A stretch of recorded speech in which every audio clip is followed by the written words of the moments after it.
이제 하나님의 말씀을 함께 나누도록 합니다. 10번째 시간인데요.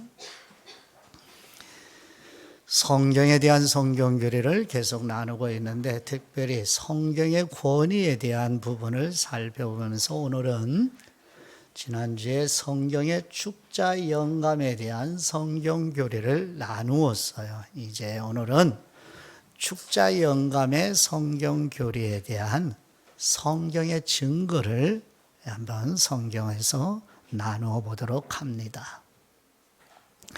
자, 지난주에 나누었던 몇 주 전에 했었죠. 이제 성경교리의 내용 8가지 사항을 한 문장으로 우리 살펴보았는데, 하나님은 성령님의 영감으로 기록된 성경에 무슨 내용을 기록하게 하셨나요? 하는 질문에 한 문장으로 같이 반복해서 나누어 봅니다. 다 같이 읽어봅니다. 시작. 성경은 하나님께서 죄를 지은 인간을 예수 그리스도의 십자가 사역을 통해 성령님의 능력으로 구속하시는 계시의 책입니다. 아멘. 여러분, 복음을 이루는 진리의 내용은 성경교리예요? 성경교리가 아니에요? 복음의 내용이 모두가 다 성경교리예요. 그걸 이제 일목요연하게 선배님들이 정리를 해 놓으신 거예요. 그러니까 복음 따로, 진리 따로, 성경교리 따로 있는 게 아니에요. 다 한 덩어리예요. 그래서 표현을 복음은 익숙하고 복음이라는 단어는 듣고 싶고, 근데 성경교리는 듣기 싫고, 뭔가 잘못된 거예요, 우리가 그동안. 이런 걸 염두에 두시고, 지금 여기 우리 같이 읽은 이 한 문장의 내용이 예수 그리스도의 십자가 복음이요, 하나님의 영광의 복음의 내용들이에요. 이걸 잘 세분해서 정리를 선배님들이 해 놓으신 것, 그래서 후손들에게 가르치고 배우게 하기 위해서 그렇게 해서 정리해 놓은 이름을 성경교리다. 이래. 이거 왜 배워요? 왜 배워요? 자랑하기 위해서요? 아니죠. 성경교리대로 살기 위하여. 이게 없거나 부족하거나 정리가 잘 안 돼 있으면 전부 내 교리대로 사는 거예요. 그래서 우리가 이걸 배우는 일은 성령님의 가르침을 받아 깨닫고 이 성경교리를 믿는 대로 살기 위하여. 자, 지난주에 했던 내용 두 번째 묵상을 해보죠. 성경의 축자 영감에 대한 성경교리를 나누었는데, 자, 5가지로 정리를 해보았습니다. 첫 번째, 영감이란 성경을 기록하는 사람들이 무엇을 범하지 않도록? 오류를 범하지 않도록. 오류는 틀린 거예요. 오류를 범하지 않도록 하나님의 성령님에 의해 괄호 안에 무엇을 받았어요? 통제를 받았음을 의미합니다. 그래서 이 통제를 쉽게 말하면, 여러분, 강풍이 불어오면 우리 몸이 영향을 받지요, 그죠? 막 지붕도 날아가고 나무도 뽑히고 전봇대도 뽑히고 그러잖아요. 그러면 성령님의 영감이라는 것이 바로 그런 뜻이에요. 성령님이 강풍처럼 강하게 역사하셔서 아버지가 우리에게 전해주신 진리에 틀리지 않도록 성경을 기록하는 사도들과 선지자들을 이렇게 강풍으로 몰아가셨다는 거예요. 그게 영감 받았다는 뜻이에요. 되셨죠? 이제 두 번째예요. 보시죠. 두 번째, 성경의 축자 영감이란 생각이나 개념들만 영감받은 것이 아니라, 그 다음에요, 축자 영감, 축자예요. 성경의 단어. 그러니까 성경의 모든 단어가 성령님의 영감으로 기록되었다는 뜻입니다. 이게 축자 영감이라는 성경의 개념이에요. 네. 그러니까 성경을 구성하는 그 엄청난 단어 하나하나가 우리가 흘려들으면 되는 일이 아니라 그냥 빨리 읽어 치우는 개념이 아니라 꼼꼼하게 면밀하게 주의를 기울여서 살피되 내 지성만 의지하지 말고 성령님의 조명해 주시는 은혜를 100% 간청하고 의지해야 합니다. 그 다음 세 번째요. 성령님께서 성경을 기록하는 사람들이 특정한 단어를 선택하는 일까지 간섭하시고 통제하시고 인도하셔서 무엇을 범하는 걸 막아주셨어요? 오류를 범하는 걸 막아주시고 하나님이 계획하신 결과를 산출해내도록 하셨음을 의미합니다. 이런 여러 가지 설명들을 통해서 결론은 뭐예요? 성경의 권위 있는 책이다. 그러므로 성경의 권위에 복종해야 한다. 그게 결론이에요. 그래서 성경의 권위 있다는 것을 이렇게 여러 가지 설명들을 해 주시는 거예요. 그래서 또 한 가지 증거가 있죠. 성경이라는 두 글자의 뜻. 예. 성경은 성경에 대해서 뭐라고 해요? 거룩한 글들이라고 하죠. 거룩한 글들 해서 거룩이라는 건 뭐예요?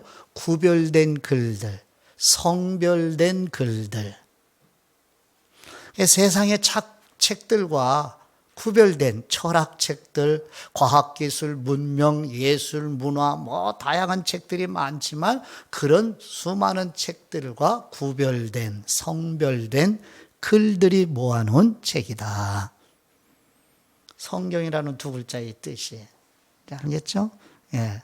이제 성경 아무 생각 없이 성경 말하지 말고 거룩한 글이야, 구별된 글들이야, 성별된 글들이야. 그러므로 나도 어떻게 해요? 예. 성경을 베고 잠을 자는 이런 일이 없겠죠? 성경을 발로 차거나 훅훅 던지거나 이러는 사람은 없죠, 적어도. 그죠? 그런 사람 보면 마음에 뭐가 일어나야 돼요? 기쁨? 감격? 아니죠. 분노가 일어나야죠. 거룩한 분노가. 성경을 가볍게 다루는 가족들을 보면 마음 안에 불편하고 슬픔. 이게 와야 정상이지요. 그렇죠? 마지막입니다. 다섯 번째. 성경이 스스로를 하나님의 말씀이라고 하는 증거가 구약 성경에만 몇 번이나 증언한다고 그랬어요. 3808. 저 위쪽에 38선 아니고 3808. 이렇게 구약 성경 안에만 하나님의 말씀이 임하여 하나님이 말씀하셨습니다. 하나님의 말씀입니다. 이렇게 반복이 되는 거예요. 이게 바로 성경에 대한 자신의 증거입니다.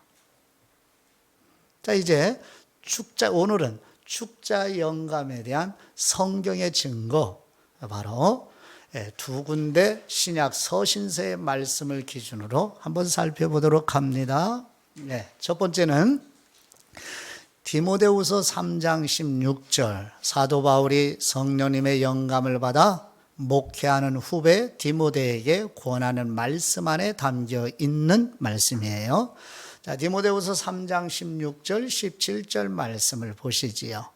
모든 성경은, 순서 동그라미, 모든 성경은 하나님의 감동으로 된 것으로, 성경이 하는 기능, 이제 다음 주나 다다음 주에 성경이 우리 안에서 이렇게 권위 있는 책이 하는 일이 무엇인가, 하나님의 전능한 능력으로 기록이 된 이 성경을 가지고 우리 안에서 하시는 기능, 일이 무엇인가, 요거를 함께 살펴보고자 하는데요. 자, 여기서 우선 먼저 교훈, 첫 번째 교훈해 주십니다. 두 번째 책망해 주십니다. 그래도 교훈은 편안하게 듣기를 하지요. 그러나 책망하는 말씀은 다 피하는 경향이 인간의 죄된 본성을 가지고 있어요. 그 누가 더 지혜로운 사람이에요? 그래야 하죠. 책망의 말씀을 귀담아 듣는 사람이 성도의 아름다운 열매이지요. 그렇죠? 그 다음 세 번째, 바르게 해주는 역할, 바르게 하고요. 네 번째, 의로 교육하기에 유익하니. 이거는 인간의 의를 뛰어넘어 하나님의 의, 하나님의 의로우심, 하나님의 기준, 우리 세상 기준이 아니고요. 그러니까 세상의 도덕과 윤리의 차원을 뛰어넘는 높은 수준을 원하시는 성경의 말씀이에요. 그래서 이런 네 가지의 기능을 하기에 우리에게 유익하지요. 자, 그래서 17절 그렇게 해서 네 가지 기능으로 우리 안에 역사해서 자, 결과를 산출해내는데 어떻게 만들어내요? 우리로 하여금 하나님의 사람으로 온전하게 세워줍니다. 그러면 거꾸로 성경을 멀리하면 하나님의 사람으로 온전해질 수 있어요? 없어요? 어렵죠.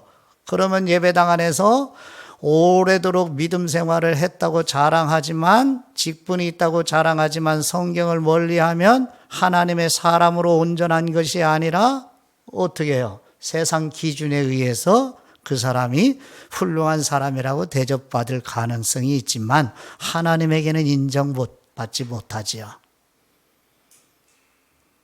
정직해야 돼요. 저도 정직해야 되고 우리 각자가. 성경을 사랑하느냐? 돈을 사랑하면 돈을 가까이 하죠. 그죠?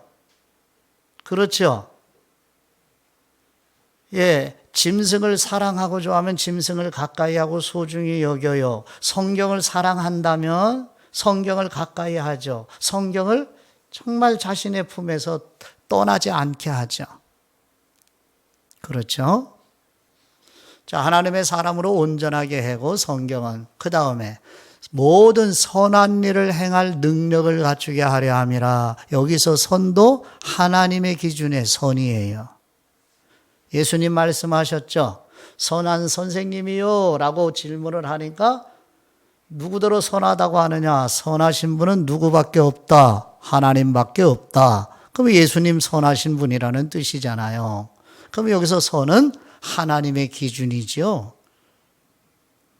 그러면 역시 마찬가지죠. 성경을 등한히 하고 소홀히 여기면 선한 일을 할 수 없죠. 인간 기준에는 착한 일이 될 수 있어요. 그러나 하나님 앞에서는 악한 일입니다.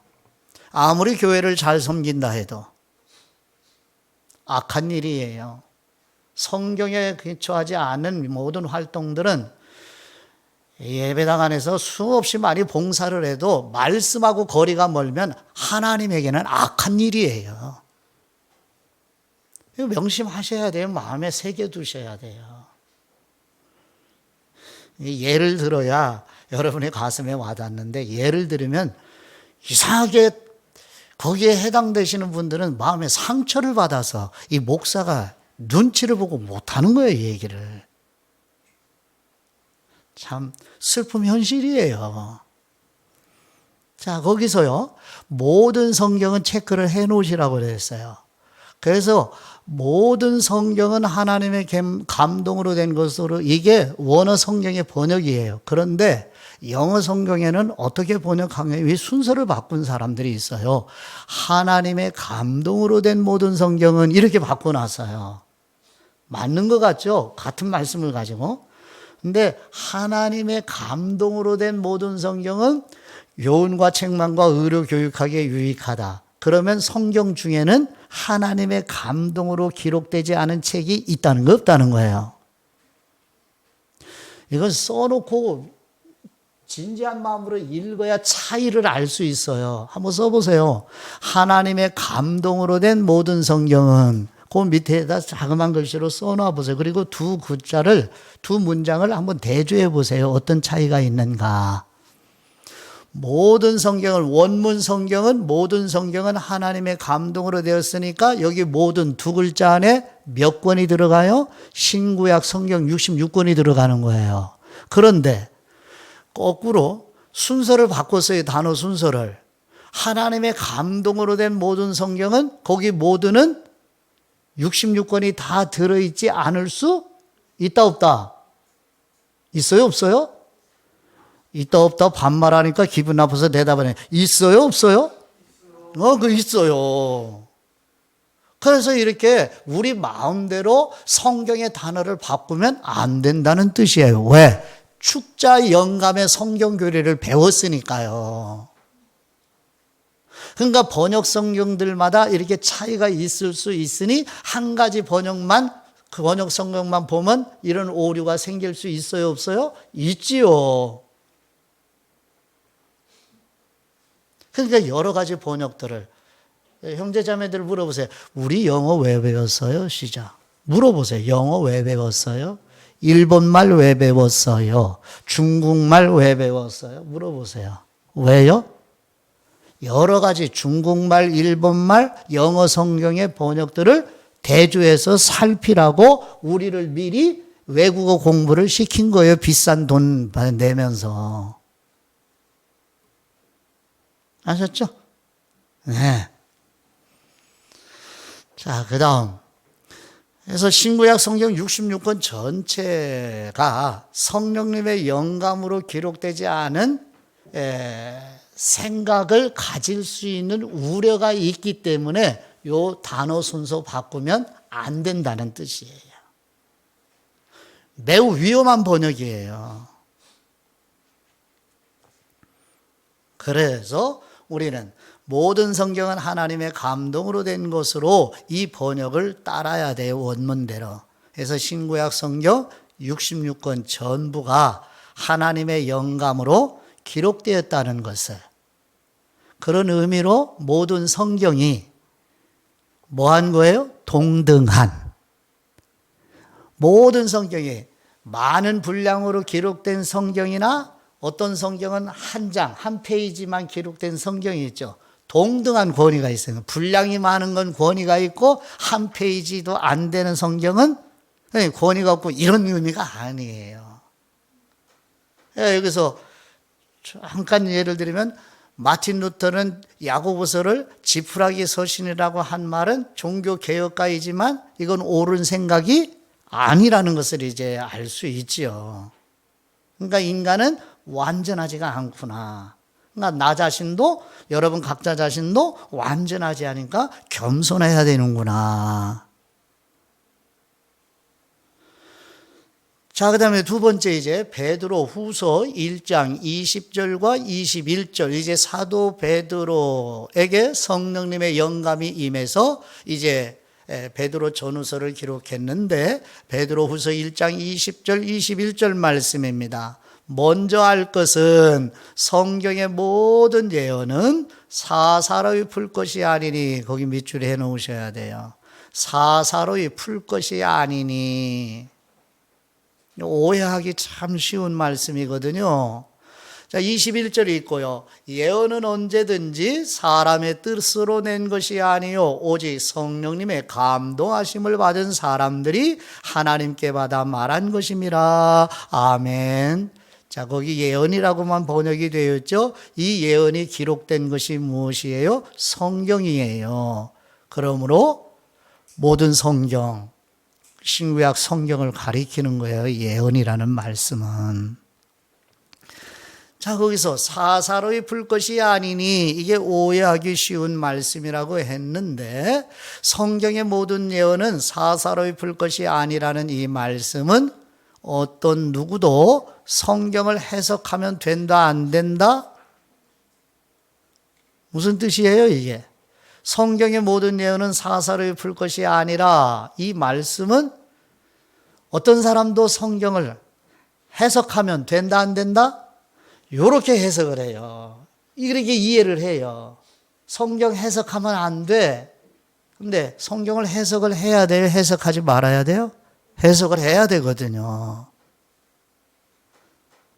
그래서 거기 괄호 안에 어느 누구도 성경을 해석하면 안 된다는 의미가 아닙니다. 그럼 무슨 뜻인가? 성경의 모든 예언의 말씀은 인간의 개인적인 이해나 해석이 아니라는 뜻이에요. 그러니까 2번이 사사를 풀 것이 아니니라는 말씀의 뜻이에요. 그러니까 성경은 성경 저자, 즉 기록한 분들의 개인적인 이해나 그 사람들의 개인적인 사상이나 그분들의 개인적인 해석으로 기록한 것이 아니라는 뜻이 사사를 풀어낸 것이 아니다. 그런 뜻이에요. 이제 세 번째요. 성경의 모든 예언의 말씀은 성령님의 감동하심을 받은 사람들이 누구에게 받아 말하는 거예요? 하나님께 받아, 괄호 안에 받아 말한 것이라는 뜻입니다. 그러면 성경은 누구의 작품이다? 하나님 아버지의 작품이다. 인간 작품이 아니다. 그래서 성경이 권위가 있는 책이다.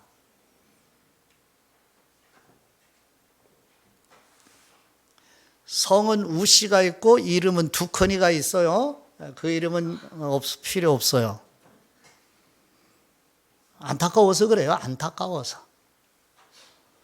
자, 그 다음 두 번째 이제 성경이 성경을 대하는 태도는 뭔가. 그러니까 성경의 축자 영감의 성경의 근거 두 구절 말씀을 했어요. 디모데후서 3장 16절과 베드로후서 1장 20, 21절 말씀. 알겠죠? 이게 축자 영감의 성경의 아주 중요한 성경 말씀이라는 것 염두에 두시고 이제 두 번째는 성경이 성경을 대하는 태도. 그러면 이거를 배워야 우리도 성경을 대하는 태도를 올바르게 가질 수 있지요. 아셨죠? 네, 가요. 첫 번째, 예수 그리스도께서는 성경을 무엇할 수 없다고 하셨어요? 한문, 한 글자.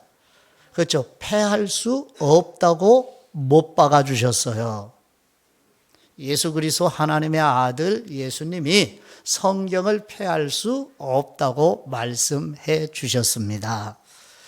자, 성경 구절을 보시죠. 요한복음 10장 34절과 36절까지요. 예수님께서 이르시되 너희 율법에 기록된 바, 여기 기록된 바 동그라미 시편 82편 6절 말씀입니다. 시편 82편 6절 말씀. 기록된 바 구약성경 시편을 인용하시면서 내가 너희를 신이라 하였노라 하지 아니하였느냐. 거기 너희를 신이라 하지 아니하였느냐. 누구를 신이라고 했냐. 신이에요. 신은 유일신 하나님 한 분밖에 없잖아요. 그런데 신적 권위를 가지고 있는 사람이 있다는 거예요. 누구? 한번 보시죠. 이제 35절. 성경은 폐하지 못하나니 거기 네모 박스. 성경은 폐할 수 없다. 예수님께서 말씀하셨습니다.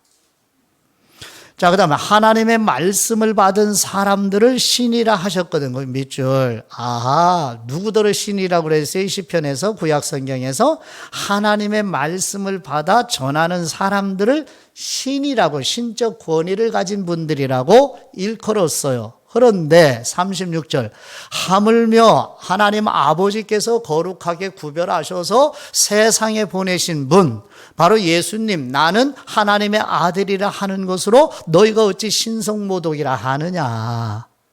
구약성경을 그렇게 소중히 여기고 구약성경의 말씀을 그렇게 사랑하는 유대인 너희들이요. 그러니까 이렇게 편향적으로 우리가 전체적으로 신앙생활을 하는 게 아니라 성경을 보는 안목이 부족한 거예요. 부분만 가지고 사는 거예요. 그러면서 오만방자하죠. 나 성경 다 알아? 나 믿음 최고야. 나처럼 성경 아는 사람은 없어. 거드름 피우고. 이런 사람은 은혜를 더 깊이 받을 수 없어요. 풍성하게 받을 수가 없어요. 유대인들이 비추어서 우리들을 보는 거잖아요. 그래서 청년 여러분, 겸손이 최고 덕목입니다. 교회에서는. 기독교에서 최고 덕목은 겸손이에요. 아는 척, 난 척, 척은 버리세요. 아주 고질적인 위험한 병이거든요. 보세요, 유대인들. 그렇게 엄청나게 한 모세의 율법을 사랑하고 소중히 여기고 그걸 배우고 가르치고 하는데도 부분적으로만 붙잡고 있는, 전체를 볼 수 없는. 그래서 예레미야 29장 11절에서 하나님께서 성경 교리를 배우는 여러분을 향한 생각이 무엇이라고 그랬어요? 괴롭히려고? 그럼 뭐라고 그랬죠? 아버지의 평안을 주시고 또 소망이 있는 미래를 주시기 위하여. 아멘? 괴로워요? 힘드셔요? 이런 설교 해주면 참 좋아하겠어요. 아멘, 뭐 속으로 그러겠죠. 하나님께서 여러분에게 복 주셔서 만사가 형통되게 할 거예요. 청년 여러분, 힘내십시오. 그러면 얼마나 좋겠어요. 그렇게 살지 말아야죠. 이걸 정리를 하고 난 다음에 그런 말씀을 듣게 되면 이제 여러분들이 해석을 할 수 있어요. 자, 그래요. 그래서 예수님은 이렇게 성경은 폐하지 못한다고 말씀하셨는데 성경을 폐기해서 버리거나 거역할 수 없고 부인할 수 없다고 말씀하신 거예요. 자, 되셨죠? 자, 예수님이 성경을 어떻게 대하셨는지, 자, 우리도 배워야 할 부분이에요. 자, 그 다음 두 번째요. 사도 바울은 성경의 글자 하나까지도 매우 중요하게 생각을 해요. 글자 하나, 단어 하나도 꼼꼼하게 살펴요. 사도 바울이 그냥 사도 바울, 뭐 은혜로 됐다, 사도 바울이 됐다. 그 은혜 속에 자신의 힘씀이, 영적인 치열한 싸움이 얼마나 깊었는지 모르죠. 우리는 은혜에게 다 맡기고 나는 게으르는. 성경은 그렇게 말하지 않아요. 자, 보시죠. 갈라디아서 3장 16절이요. 이 약속들은 아브라함과 그 자손에게, 그 자손 동그라미 자손. 자손은 사람이 많아요? 한 사람이에요? 자손. 예? 여러분, 김씨 자손, 최씨 자손, 예? 손씨 자손. 그렇죠? 예? 신씨 자손, 뭐, 이씨 자손. 이 자손이죠. 자손은 한 사람이에요? 여러 사람이에요? 여러 사람이죠. 이제 그 얘기를 하는 거예요. 자, 자손 동그라미. 자, 말씀하신 것인데 여럿을 가세요. 여럿은 복수예요, 단수예요? 여럿은 동그라미하고 복수. 자, 그런데 자손들이라고 성경을 기록하지 않고 오직 한 사람 동그라미, 한 사람을 가리켜 뭐라고 그랬어요? 네 자손. 그러면 네 자손은 단수예요, 복수예요? 단수. 그 누구를 가리키기 위해서 단수로 기록하게 됐어요? 예수 그리스도를 가리키기 위하여. 이런 것이 바로 축자 영감이라는 뜻이에요. 거기다 써놓으세요. 여러분 이제 성경은 바울처럼 꼼꼼히 살피고 읽어야 되는구나. 꼼꼼하게. 평생을 꼼꼼하게 성경을 읽고 살피기 원합니다. 꼼꼼하셔야 돼요. 꼼꼼한 형제님, 꼼꼼한 자매님, 꼼꼼한 가정 부부들이 되시기를 축복합니다. 회사에서도 꼼꼼하고, 그렇죠? 무슨 일을 맡겨주면 꼼꼼하게. 한번 둘러봐요. 꼼꼼한 자매 형제인가? 대충인가? 대충은 가고 꼼꼼은 다시 오고. 자, 그래서 거기 보면 동그라미 1번 교환에도 있죠? 예. 아브라함의 자손을 복수인 자손들이 아니라 단수인, 단수. 물을 끊는다는 게 아니고 한 사람, 단수인 자손이라고 기록하는데 왜 이런 이야기를 설프게 해요? 좀 기억 좀 더 하시라고. 이것이 바로 성경의 축자 영감의 증거라는 뜻이에요. 자, 그렇기 때문에 확증하죠. 성경은 이렇게 특정한 진리인 곧 하나님의 구속사를 기록하는 데 관심이 있다는 게 증명이 되죠. 그렇죠? 예. 뭐 세상에서 성공하고 일취월장하고 이런 얘기에 관심 있는 게 아니에요. 성경은 하나님의 구속에 대한 이야기를 하는데 관심이 있는 거예요. 인정 안 인정? 어쩔 수 없어요. 인정하셔야지. 세 번째, 성경은 구약과 신약을 모두 뭐라고 그래요? 성경이라고 불러요. 성경의 뜻이 뭐라고 그랬죠? 무슨 글들? 그렇죠. 거룩한 글들, 성변될 글들, 구별된 글들이라고 그랬어요. 구약도 동일하게 구별된 글들, 신약도 동일하게 구별된 글들. 자, 사도 바울이 영감을 통하여 받아서 우리에게 기록해 주는 디모데전서 5장 18절 말씀, 성경에 일렀으되 무엇을 동그라미 쳐야죠? 그렇죠. 체크, 성경. 자, 이제 증거를 찾아가요. 자, 곡식을 밟아 떠는 소의 입에 망을 씌우지 말라 밑줄. 이것은 신명기 25장 4절 말씀을 인용한 겁니다. 구약성경 신명기 25장 4절 말씀을 인용한 거예요.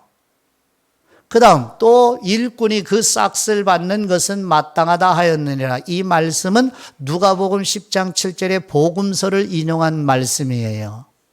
그러니까 신명기 구약성경과 복음서의 말씀 신구약성경을 다 뭐라고 불러요? 성경이라고 부른다는 말이에요.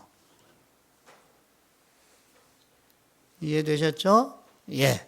자, 다음 네 번째. 자, 거기 기록이 이제 설명을 이제 동그라미 1번의 설명은 여러분이 참고하시면 되겠고요. 설명을 다 드렸습니다. 지나가고요. 자, 그 다음. 네 번째. 신약 성경은 구약 성경을 괄호 안에 하나님의 말씀이라고 증거합니다. 하나님의 말씀이라고. 신약 성경은 구약 성경을 하나님의 말씀이라고 증거해요.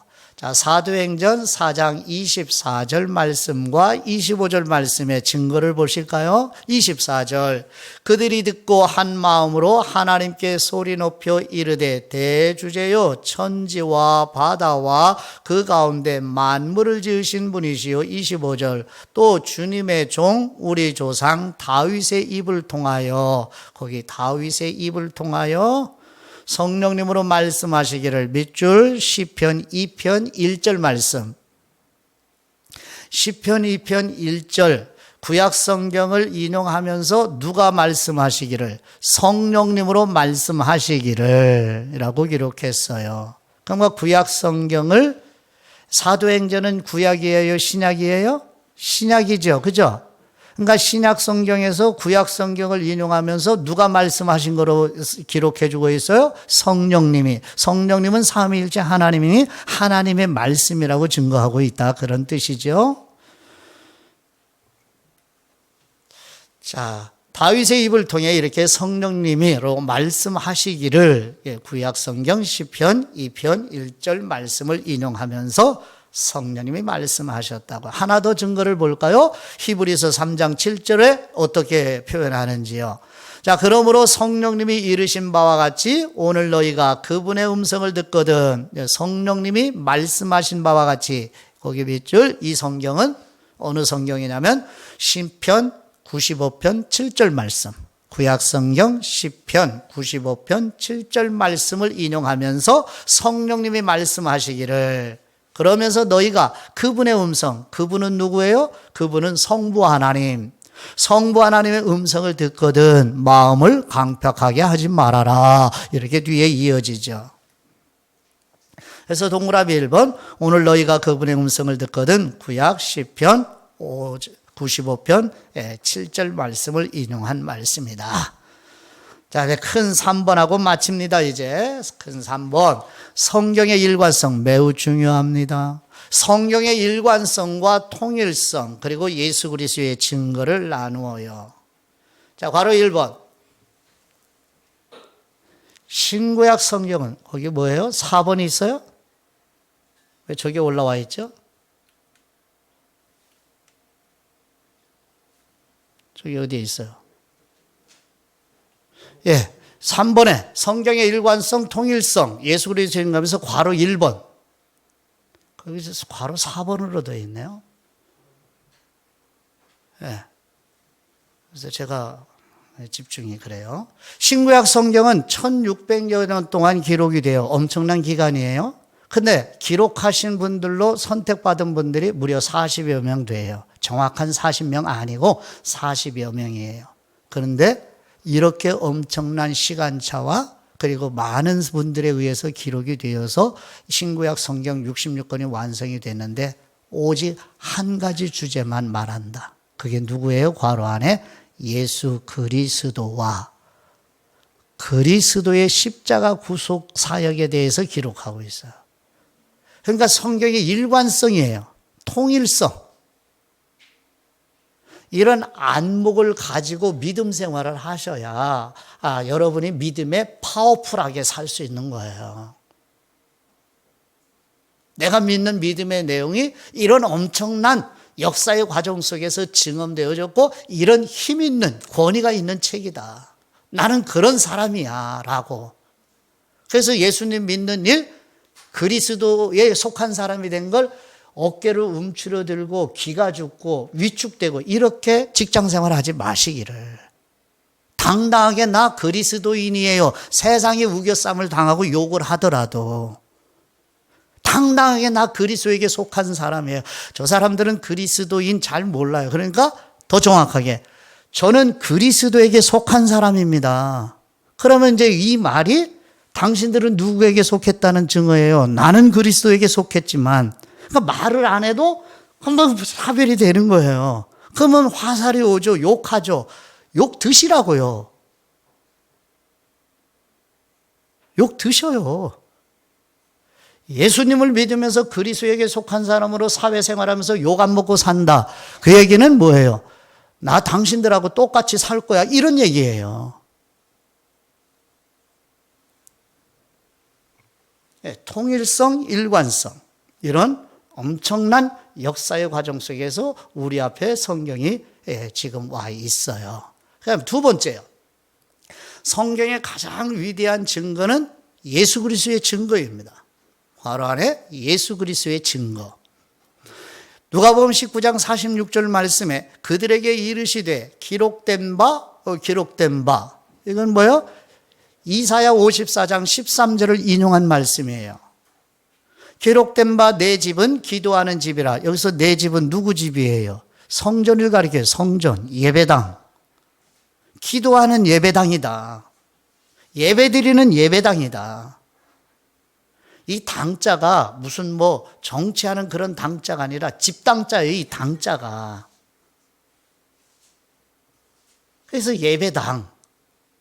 그래서 이거는 예배당이에요? 물어보세요. 옆에 봐요. 이건 예배당이에요? 교회예요? 뭐예요? 이게 교회예요? 예배당이에요? 예배당이에요. 그래서 뒤에 주차장 가면 교회가 아니라 신성교회가 아니라 신성교회, 예배당이라고 써있어요. 예배당. 이건 예배당이지 교회 아니에요. 교회는 누구예요? 우리 자신 거듭난 사람들이 교회예요. 이걸 분별을 하시면서 사셔야 돼요.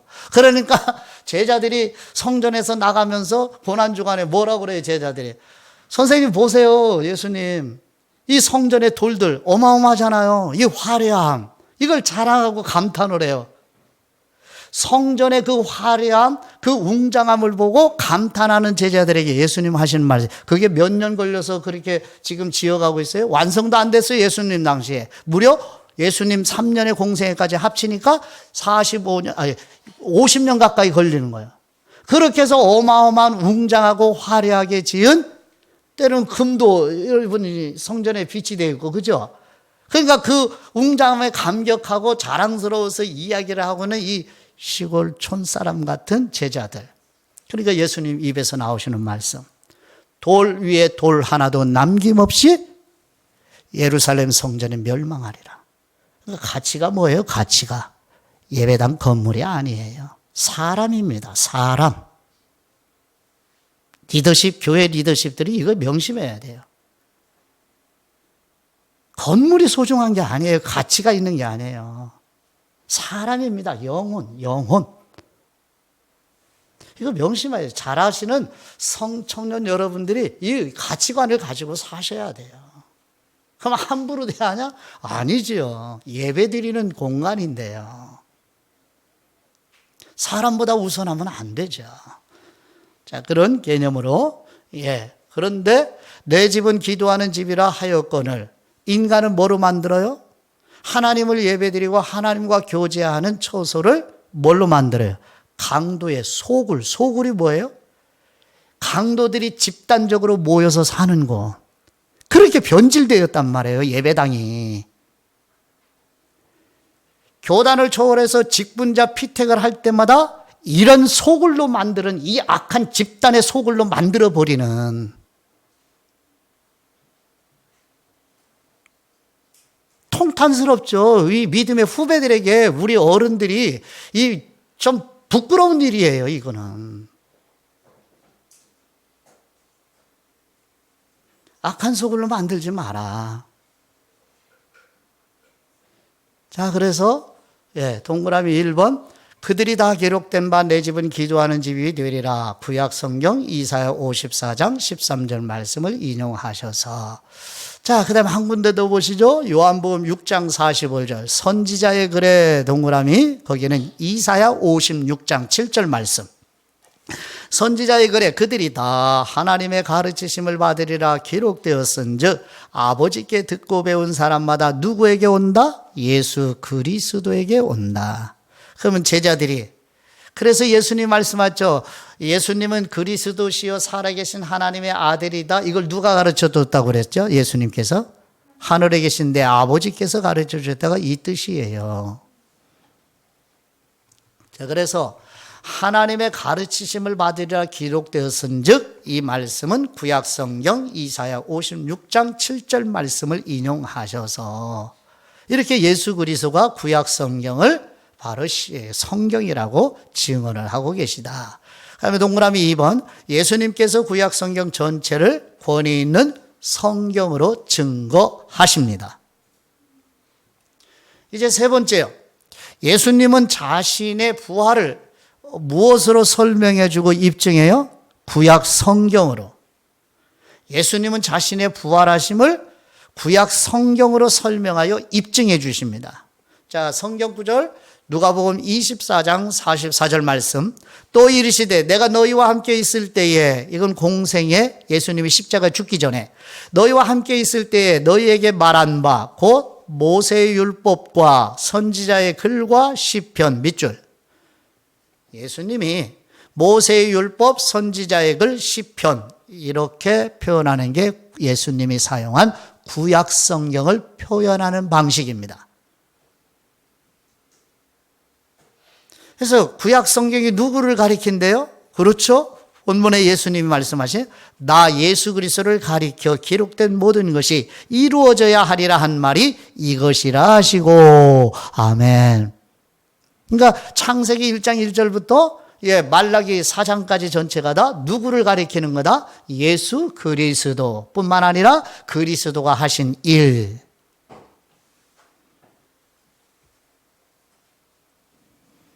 자, 그래서 오늘은 성경교리의 축자 영감에 성경의 증거를 살펴보면서 두 가지 성경 말씀, 디모데후서 3장 16절과 베드로후서 1장 20, 21절 말씀을 살펴보았고요. 그 다음에 성경이 성경에 대해서 무엇이라고 증거하는가를 이게 성경에서 살펴보았는데, 특별히 예수 그리스도가 성경을 무엇이라고 증거하셨는가, 이게 대단히 중요한 것이다. 그러므로 결론, 우리 모두 성경을 이렇게 예수님이 신구약 성경을 존중히 여기고 권위 있는 책으로 말씀하셨으면 우리는 동일해야죠. 예수 그리스도에게 속한 사람들이니까요. 그래서 성경을 더 많이 아끼고 사랑하시고 가까이 하시는 사람이 소망 있어요. 그래서 성령님의 조명해 주신 은혜를 100% 의존하시면서 항상 오늘 오전 말씀처럼 아름다운 믿음을 가지고 우리의 앞서간 마리아 성도처럼 흘려듣지 말고 귀담아 들으시고 몇 번이고 반복해서 되새기고 묵상을 계속 해 나가는 사람. 사람들은 바보 멍청이라고 욕해요. 세상은. 하나님은 잘하였도다 착하고 충성된 내 딸아, 내 아들아. 이렇게 사시기를. 세상에 휩쓸려 여러분 떠밀려 가지 마시고. 그래서 소그룹 안에서 다음 주부터 이제 모임을 가질 텐데 선생님과 리더들이 꼭 만나시고, 그래서 마리아처럼 되새긴 말씀이 내 안에 체화돼서 속으로 가족들과 또 나누고, 반복을 한 번 더 하면 할수록 유익이에요. 성령님이 그때그때마다 깨닫게 해주시고 정리하게 해주시고 해서 일목요연하게 여러분 존재 속에서 정리해 나가시는, 암기하지 않아도 반복이 최고예요. 반복이 최고예요. 영적 생활에 반복처럼 소중한 게 없어요. 그래서 어림없이 여러분도 이제 유튜브에 올려놓으면 또 일부러 마음 먹고 울며 불며 슬퍼하며 잠 못 이루는 밤 오면 차라리 말씀 한 번 더 들으시는, 예? 나 육체가 피곤하다 그러면 나중에 그러면은 누워서라도 들으시는, 지금은 건강하니까 반듯한 자세로 읽는데 나중에는 누워서라도 읽는, 지금도 그렇게 해보세요. 한 번 더 듣기. 청년 여러분, 그래서 반복 이외에는 없다. 오늘 여기서 마쳐요. 기도드리지요. 말씀하시는 우리 하나님 아버지, 하나님께서 말씀하심으로 존재하는 모든 것을 창조하시고 말씀의 능력으로 만물을 질서 있게 섭리하시고 보존하시며 말씀이 육신이 되어 오신 예수 그리스도께서 이루신 우리의 구속을 기록된 성경으로 말씀하시는 하나님 아버지의 은혜와 사랑에 감사드립니다. 성령님의 영감으로 기록된 성경의 권위에 대한 진리를 더 깊이 우리 안에 새겨지도록 성령님의 조명해 주시는 은혜를 주옵소서. 성경을 폐하지 않으시고 완전하게 이루신 의를 거듭난 아버지의 자녀들에게 전가해 주시는 우리 주 예수 그리스도의 이름으로 기도드립니다. 아멘.